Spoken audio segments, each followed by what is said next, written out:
2 নম্বরে বলছে, নির্বাচন কমিশন শুনানিতে অংশগ্রহণ না করায় একপাক্ষিক রায় হয়েছে এবং পরবর্তীতে কমিশন আপিলও করেনি।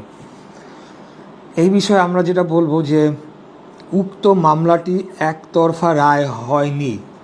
মামলার বিপক্ষে পলাতক মেয়র ফজলে নূর তাপস প্রতিদ্বন্দ্বিতা করেন, মামলার জবাব দাখিল করেন এবং দীর্ঘদিন হাইকোর্টে স্টে করে রাখেন, যাহা মোটেও একতরফা রায় নয়।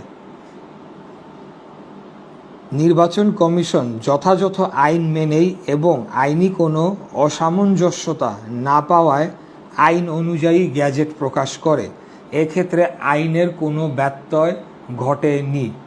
এখানেও সম্পূর্ণ যে কথাটি বলা হয়েছে একেবারেই পুরোপুরি মিথ্যা, এবং শুধু মিথ্যা না, আমি বলবো যে একটা গর্হিত অপরাধ যে এরকম একটি রায়কে প্রভাবিত করার জন্য যখন এরকম একটি অবস্থা চলছে এই ধরনের অপব্যাখ্যা, মিথ্যা ব্যাখ্যা দিয়ে জনগণকে বিভ্রান্ত করার চেষ্টা করা হচ্ছে।